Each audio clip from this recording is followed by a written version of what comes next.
Hello，大家好啊！歡迎大家嚟到 Vincent Channel 啊！咁啊，今日咧又同大家分享咧香港美女見習騎師黃寶妮啊喺快活谷咧騎5區嘅表現，咁啊又爆冷啦！咁啊即係咧大衛希斯俾隻東方魅影去即係策騎，咁啊黃色衫而家喺第2位，咁啊大衛希斯咧即係。臨場嚟講咧，即係都冇人相信咧，黃寶妮可以咧，即係騎到呢一隻馬咧，即係入3甲嘅。咁啊，相對嚟講咧，所以佢個即係賠率嚟講咧，即係特別好分嘅。咁啊，睇我視頻嘅網友咧都知我咧，即係隨心隨意分享資訊俾大家。咁啊，即係咧長期咧，即係支持阿黃寶妮。咁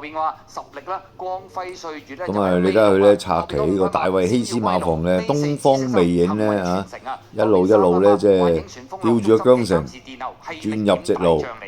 好啦，轉彎入直路嘅時候啦，前面佔先嘅馬仲係運來勇士啊，東方魅影率先上嚟挑戰啊，仲放咗半個馬位出嚟添喎。上市魅力嚟嘅，外邊冚嘅馬亦都見到大利好運，偷入邊上有16歡騰啊，咁啊見到咁啊一路咧向前一路推喎，咁啊布文啊衝上嚟咧即係挑戰佢，咁啊即係阿布文咧咁啊即係你睇下佢咧個力咧就大過阿黃寶妮嘅，咁啊相對嚟講黃寶妮咧都跑到個位置。咁啊爆大冷啊！連人位派1490蚊啊！咁啊睇我視頻網友咧都知啊。睇翻播清單裏邊咧，即係阿黃寶妮咧入親 Q 都係爆冷嘅啊！全部都係過千啊，甚至一條係2萬幾嘅啊！咁啊黃寶妮咧咁啊而家得到咧即係各大馬房咧即係支持嘅。咁啊，今日咧除咗騎呢個大衛希斯馬房之後咧，仲有文家良馬房、羅富全馬房。好，睇下黃寶妮咧點樣喺快活谷咧贏呢場馬啦。咁啊，文家良馬房咧即係俾佢嘅。內欄藍衫起行啊，中間出閘5塊走翻上去。咁啊，小梨子咧即係上一條片我都講啦，即係阿黃寶妮咧就喺沙田嚟講咧就交白卷。咁我就已經講咧，即係大家可以留意下黃寶妮咧，即係喺快活谷嘅馬匹，特別係文家良馬房。好啦，咁啊轉緊彎中間啦喎。咁啊真係啦，阿小梨子咧即係不慌不忙咧，即係第3、第4有黃帽天火。出咗頭之後咧，慢慢咧，即係放靚隻馬。紅衫你仲有天比高啊，後多層內欄藍衫咪起行啦。馬林中間見測精英，外邊追嘅馬有魅力，升後無來者嗰啲馬，最後200零米。咁啊，小梨子咧喺內欄咧推下，嗱你睇到佢咧一路推隻馬咧，即係當然啦，佢有7磅減啊，加上咧即係呢隻馬嚟講咧，即係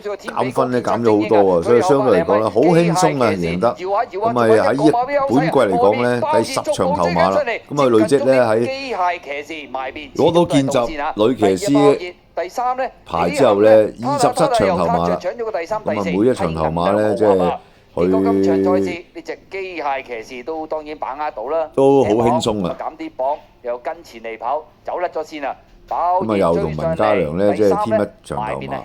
咁喺未來講咧，即係佢5月啊，5月就生日啦，5月21定23啦，我都唔係好記得啦。仲有個機會咧係有呢個生日馬。咁啊喜歡賽馬嘅網友咧可以留意一下啦。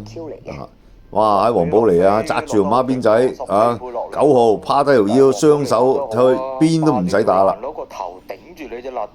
好，你一起步嘅時候啊，年有福咧，紅眼罩黃衫咧，稍為笠嗰啲。咁啊，阿黃寶妮啊，佢師妹啊，阿袁幸堯啊，咁啊差唔多咧。而家最近嚟講咧，咁都係被馬迷熱捧啊。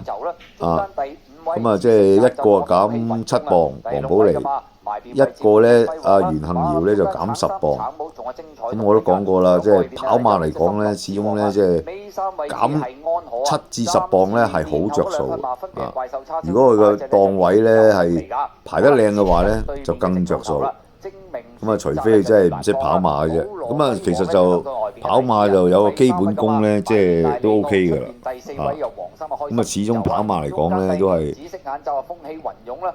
跑隻馬咁啊，馬嚟講咧，咁啊，即係如果負輕磅。後邊嘅3匹馬啦，當然係即係跑得着數啲啦。首3小暫時殿後開始要比緊啦，係年年有福嚟㗎。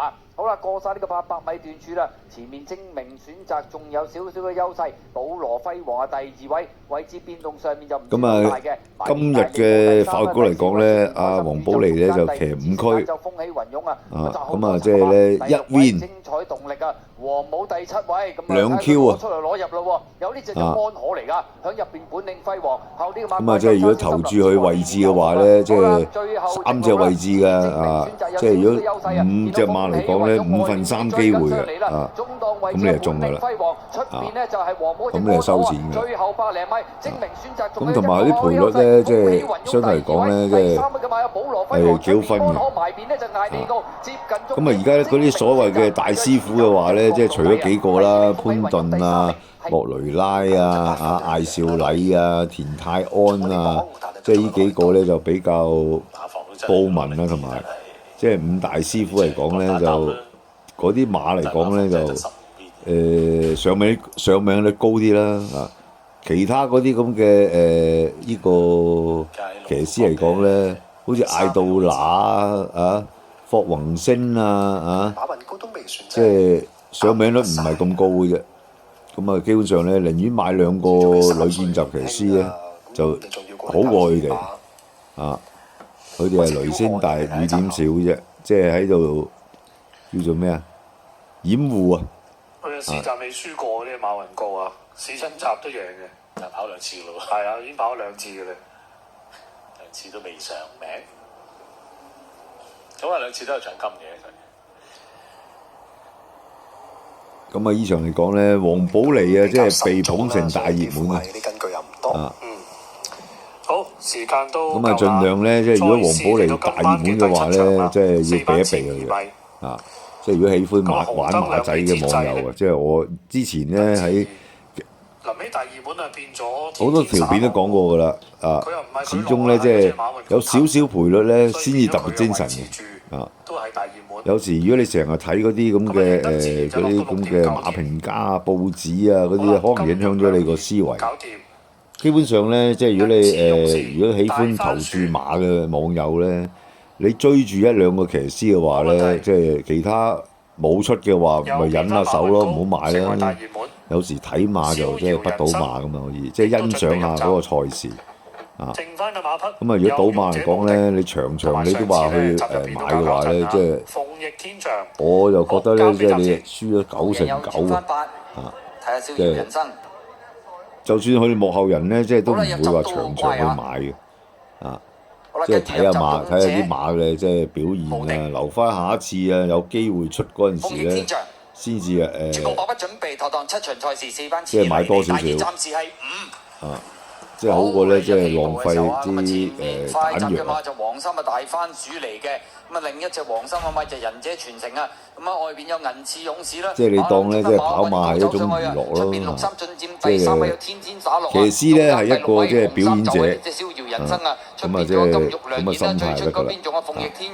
咁啊，我相信咧未來咧即係你留意住咧2個女見習騎師咧已經係。少咗好多，即係嗰啲叫做咩啊？嗰啲個範圍已經收窄咗好多啦。即係如果你選馬嘅話，第5位紅衫就係呢隻逍遙人生啊，第6位響外邊啊，今呢隻咧咁啊慢慢上咗少少咧。咁啊通常咧，如果即係贏馬咧就一條龍，即係你輸起上嚟咧，你會睇到咧，即係就算你帶頭咧，都好容易咧，即係冇晒嘅。啊，咁呢場落馬嚟講咧，咁你會見到啦，大熱門黃寶莉都係一樣嘅，就打埋邊一樣嘅。好啦，咁啊今日同大家分享住咁多啦。如果喜歡個頻道咧，就歡迎訂閱啦，分享俾其他朋友啦，或者讚好啦、留言啦。咁我繼續同大家介紹下，有香港美女見習騎師黃寶莉啊，喺沙田同埋發掘局咧，每一場嘅表現俾大家啦。好，今晚安收睇我哋片，拜拜。